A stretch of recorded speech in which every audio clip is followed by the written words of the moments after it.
वैशाख मास महत्तम अध्याय 4। हरे कृष्णा, राधे राधे। निर्णय सिंधु में कहा गया है कि वैशाख मास के दौरान मनुष्य को कम से कम 3 बार पवित्र नदी में स्नान जरूर करना चाहिए। भले पूरे महीने फिर स्नान के योग ना बन सके, लेकिन 3 दिन के स्नान से श्रद्धालु स्वर्ग लोक का उत्तराधिकारी बन सकता है। इसलिए नियम से, भाव से इस वैशाख मास का उपयोग करें और अपने पुण्य कर्मों को बड़ी आसानी से बढ़ाएं। अब श्री गणेश जी महाराज और अपने गुरुदेव को याद करते हुए वैशाख मास महत्तम का अध्याय 4 सुनेंगे। प्रथम पूज्य वंदन करूं महादेव के लाल, रिद्धि सिद्धि दाता तुम ही हो दीन दयाल। बोलो गणेश जी महाराज की जय। गुरु अनंत तक जानिए, गुरु की और न छोर। गुरु प्रकाश का पुंज है, निशाबाद का भोर। बोलो गुरुदेव महाराज की जय। वैशाख मास महत्तम के अध्याय 3 में श्री नारद जी ने राजा अम्बरीश को वैशाख माह का महत्तम बताते हुए बताया था कि क्यों श्री हरि विष्णु को वैशाख मास सभी मासों में सबसे अधिक प्रिय है।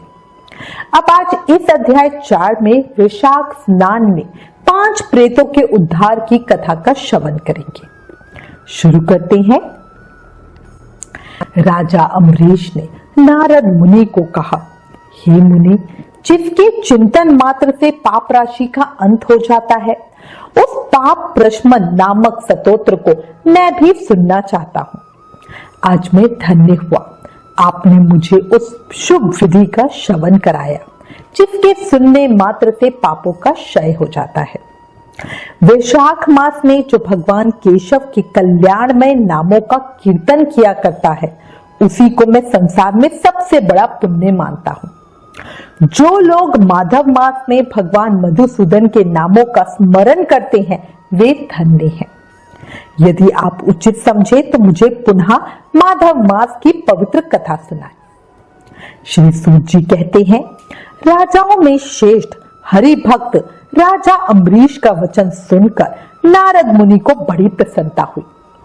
यद्यपि वे वैशाख स्नान के लिए जाने को अधीर थे, तथापि सत्संग में आनंद आने के कारण वहीं रुक गए। और फिर नारद जी ने कहा, राजन, मुझे ऐसा जान पड़ता है कि यदि 2 व्यक्तियों में परस्पर भागवत कथा संबंधी सरस वार्तालाप छिड़ जाए तो वो अत्यंत विशुद्ध अंतकरण को शुद्ध करने वाला होता है। आज तुम्हारे साथ जो माधव मास के महत्तम की चर्चा चल रही है, ये वैशाख स्नान की अपेक्षा अधिक पुण्य देने वाला है, क्योंकि माधव मास के देवता भगवान श्री हरि विष्णु है, जिसका जीवन धर्म के लिए और धर्म भगवान की प्रसन्नता के लिए तथा जो रातों दिन पुण्योपार्जन में ही लगा रहते हैं, उसी को मैं इस पृथ्वी पर वैष्णव मानता हूँ। राजन, अब मैं वैशाख स्नान से होने वाले पुण्य फल का संक्षेप में वर्णन करता हूँ। विस्तार के साथ सारा वर्णन तो मेरे पिता ब्रह्मा जी भी नहीं कह सकते।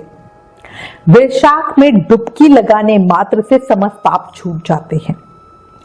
पूर्व काल की बात है, कोई मुनीश्वर तीर्थ यात्रा के प्रसंग से सब जगह घूम रहे थे। उनका नाम था मुनि शर्मा। वे बड़े धर्मात्मा, सत्यवादी, पवित्र तथा शांति धर्म से युक्त थे। उन्होंने साधना द्वारा मन पर संयम और इंद्रियों को वश में कर रखा था। वो प्रतिदिन पितरों का तर्पण और श्राद्ध करते थे। उन्हें वेदों और स्मृतियों के संपूर्ण ज्ञान था। वो मधुर वाणी बोलते और भगवान का पूजन करते थे। वैष्णवों के साथ ही उनका समय व्यतीत होता था।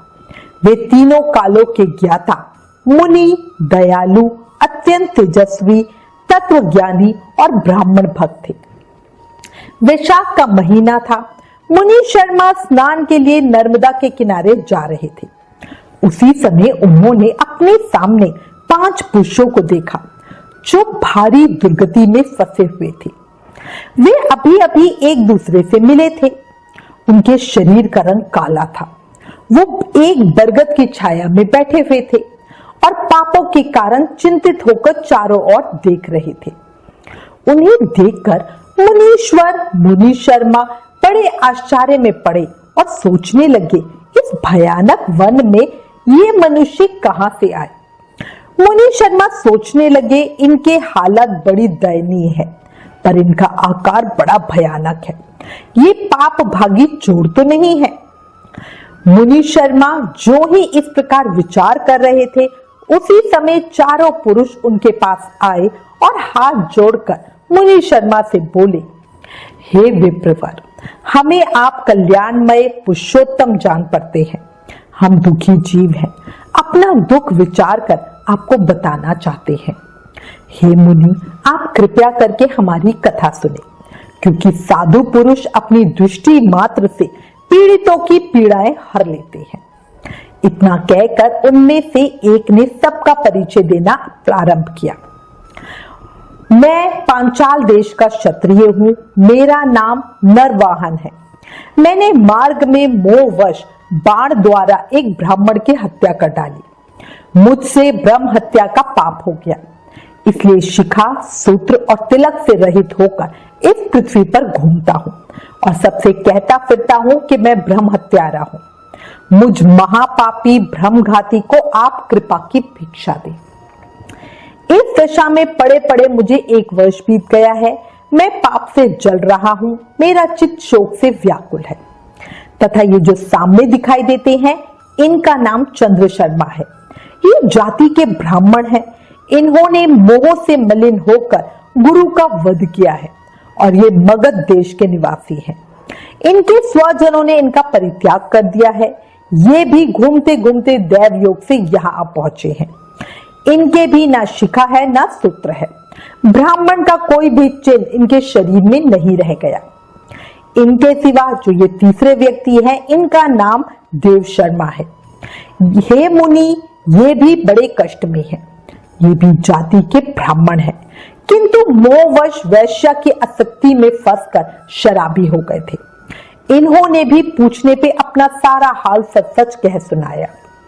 अपने प्रथम पापाचार को याद करके इनके हृदय में बड़ा दुख कलेश होता है। ये सदा अपने मन के दुख से पीड़ित रहते हैं।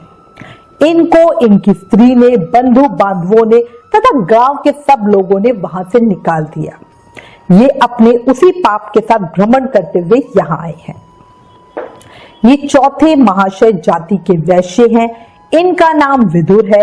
ये गुरु पत्नी के साथ समागम करने वाले हैं। इनकी माता मिथिला में जाकर वैश्या हो गई थी। इन्होंने मोहवश 3 महीनों तक उसी का उपभोग किया है, पर जब असली बात का पता लगा तो बहुत दुखी होकर पृथ्वी पर विचरते हुए ये भी यहाँ आ पहुंचे। हम में से जो 5वें दिखाई दे रहे हैं, ये भी वैश्य ही हैं। इनका नाम नंद है। ये पापियों का संसर्ग करने वाले महापापी हैं। इन्होंने प्रतिदिन धन के लालच में पड़कर बहुत चोरी की है। इनके अपराधों से दुखी हो जाने पर इन्हें स्वजनों ने त्याग दिया। तभी स्वयं भी खिन्न होकर दैव योग से यहाँ आ पहुंचे हैं। इस प्रकार हम 5 महापापी एक स्थान पर जुट गए हैं। हम सबके दुखों से घिरे हुए हैं। अनेक तीर्थों में घूम आए, मगर हमारा घोर पातक नहीं मिटता। आपके तेज को देख के हम लोगों का मन प्रसन्न हो गया है।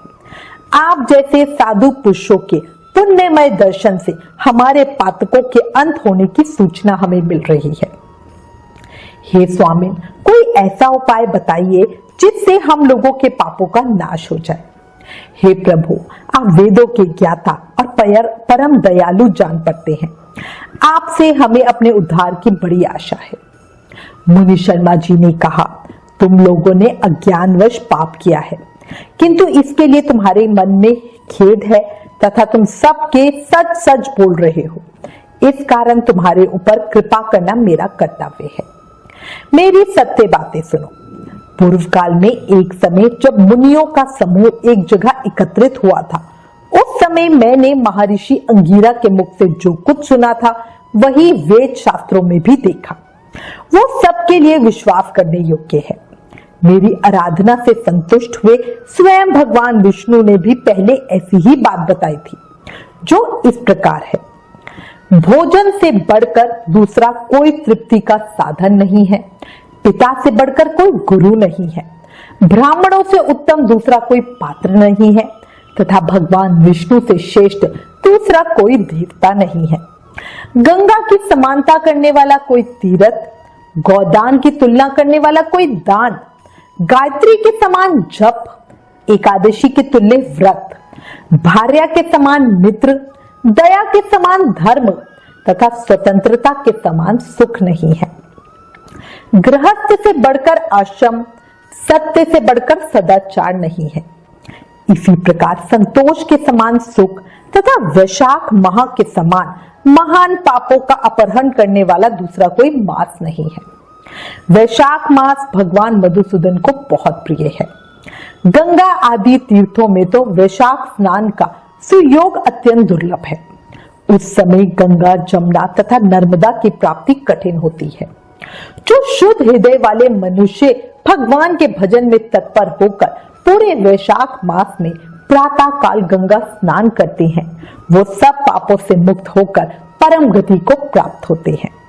इसलिए पुण्य के सारभूत इस वैशाख मास में तुम सभी पातकी मेरे साथ नर्मदा नदी के तट पे चलो और उसमें गोते लगाओ। नर्मदा के जल का मुनि लोग भी सेवन करते हैं। वो समस्त पापों के भय का नाश करने वाली है। मुनि के इस प्रकार कहने पे वे सब पापी उनके साथ पुण्य प्रदान करने वाली नर्मदा नदी की प्रशंसा करते हुए उसके तट पर गए। किनारे पर पहुंचकर ब्राह्मण श्रेष्ठ मुनि शर्मा का चित्त प्रसन्न हो गया। उन्होंने वेदोक्त विधि के अनुसार नर्मदा के जल में प्रातः स्नान किया। पांचों पापियों ने भी मुनि शर्मा के कहने से जो ही नर्मदा में डुबकी लगाई, त्यों ही उनके शरीर का रंग बदल गया। वो तत्काल स्वर्ण के समान कांतिमान हो गए।